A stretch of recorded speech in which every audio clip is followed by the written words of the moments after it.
So students, our next topic is the doctrine of lapse. So in this policy, the Governor General Lord Dalhousie was implemented this policy in 1858 to 1856. And according to this policy, if an Indian ruler died without a male heir of his kingdom, he would lapse and would become a part of company's territory. Okay, majorly क्या हुआ, अगर कोई भी इस policy के अंतर्गत अगर कोई भी इंडियन रूलर बिना किसी पुरुष उत्तराधिकारी के अगर उसकी मृत्यु हो जाती है तो उसकी जो टेरिटरी है, उसका जो किंगडम है, वो किस में मिला लिया जाएगा, कंपनी में मिला लिया जाएगा। ठीक है। Okay, so many kingdoms were annexed by using this doctrine. Example Satara in 1848, Sambalpur in 1850, Udaipur in 1852, Nagpur in 1853 and finally Jhansi in 1854. Okay, so the next is annexation of Awadh. So Awadh is like the golden apple for the British company, and they wanted to annex the Awadh firstly. Okay, the priority of annexation of Awadh is first priority of the company because Awadh has the most uh, precious what can you say, precious things in their kingdom, and Awadh at that time is very much rich kingdom at that time. Okay, the Nawab of Awadh is very rich, so they wanted to annex Awadh, and they uh, argued the people of Awadh were suffering from misrule of Nawab. Okay, they, and it was the duty of the company to relieve people from that misrule. So Awadh was annexed in 1856. Okay, तो अवध के लिए उन्होंने क्या तर्क दिया कि अवध में जो नवाब है वो मिसरूल फैला रहे हैं, यानी उनकी व्यवस्था जो है, शासन व्यवस्था ठीक नहीं है।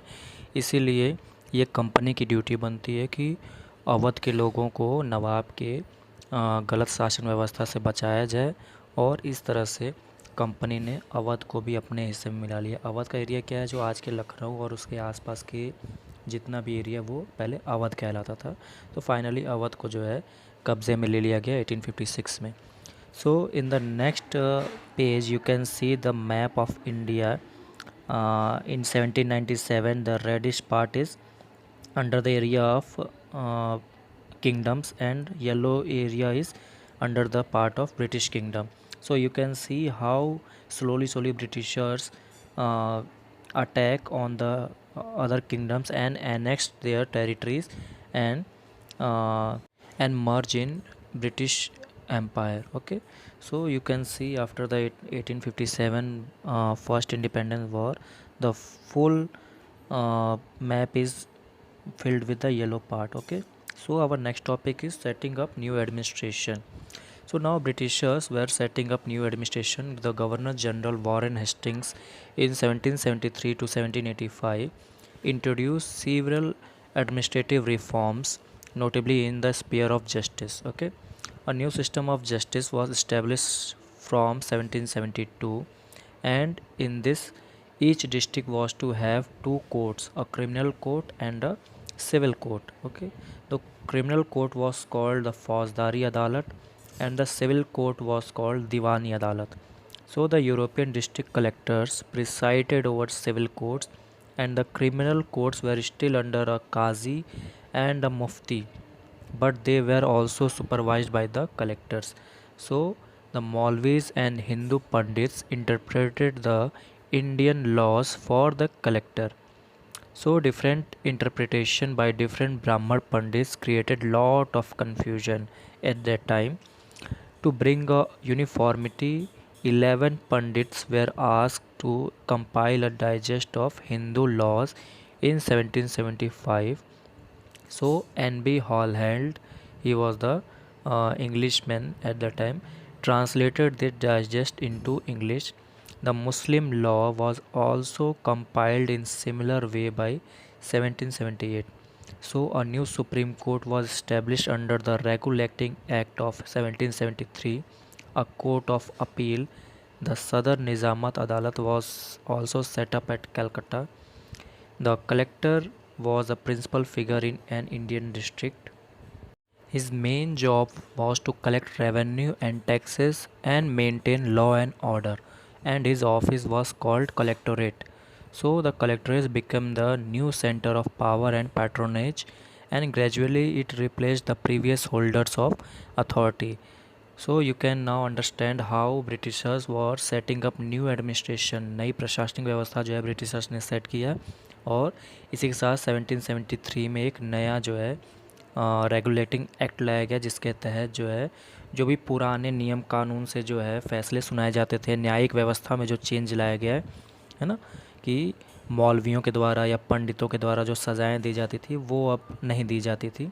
अब लोगों को जो है कोर्ट के द्वारा वो सज़ाएं दी जाती थी, या फिर जो भी जुर्म होता था उसमें सभी के द्वारा फैसला सुनाया जाता था। ये नहीं कि किसी ने आँख मूंद करके फैसला सुना दिया तो वो सभी को मानना ही है, ठीक है। तो फाइनली सुप्रीम कोर्ट वो जो है इस्टेब्लिश किया गया कलकत्ता में, ठीक है। और हर एक डिस्ट्रिक्ट में क्या किया गया, एक कलेक्ट्रेट को जो है, कलेक्टर को जो है एक प्रिंसिपल फिगर जो आज के टाइम पे भी आप जानते हैं डीएम जिसको कहते हैं, कलेक्टर को जो है हर एक इंडियन डिस्ट्रिक्ट में जो है सेटअप किया गया, ठीक है। उसका जॉब क्या था, रेवेन्यू कलेक्ट करना और टैक्सेस कलेक्ट करना, और साथ ही साथ लॉ एंड ऑर्डर को भी मेंटेन करके रखना। उसका ऑफिस क्या कहलाता था, कलेक्ट्रेट। और आज भी हमारे जो डीएम साहब का ऑफिस है वो क्या कहलाता है, कलेक्ट्रेट कहलाता है, ठीक है। So collectorate become the new centre of power and patronage, and gradually it replaced the previous holders of authority. Next topic is company's army. So as warfare technology changed in 1820s, the company army had to keep pace with the changing military requirements. Okay, so now the infantry regiment became more important. Okay, in the early 19th century, the British began to develop a uniform military culture.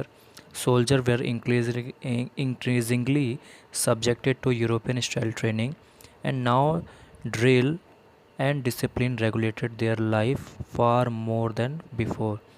So by the 1857, the company came to exercise direct rule over 63% of the territory, and about 78% of population of the Indian subcontinent was under the company rule. So now the company's army was uh, more trained, and they also increase their numbers by the other uh, recruit the other members of Indian society, and they finally increasing their number and annex the 63% of the Indian subcontinent and 78% of the population of the Indian subcontinent. So now our next topic is the conclusion. So the East India Company was transformed from a trading company to a territorial colonial power. They come here to trading only, but now they are a territorial colonial power. Okay, so India is being uh, a territorial colonial under the East India Company. Okay, so in the early 19th century, the new steam technology was arrived. So by the 1857, the company came to exercise direct rule over 63% of the population. Okay, so now company was being come here to trade only, but now they become the political power of India. Company यहाँ पे क्या करने आई थी, सिर्फ trading करने, व्यापार करने आई थी, लेकिन अब जो है वो क्या करने लगी है, सभी भारतीयों पे राज करने लगी है, ठीक है। और 1857 तक, जब तक ना कि स्वतंत्रता का पहला संग्राम नहीं हुआ, तब तक जो है 78% लोगों पे कंपनी का जो है राज हो गया था, ठीक है।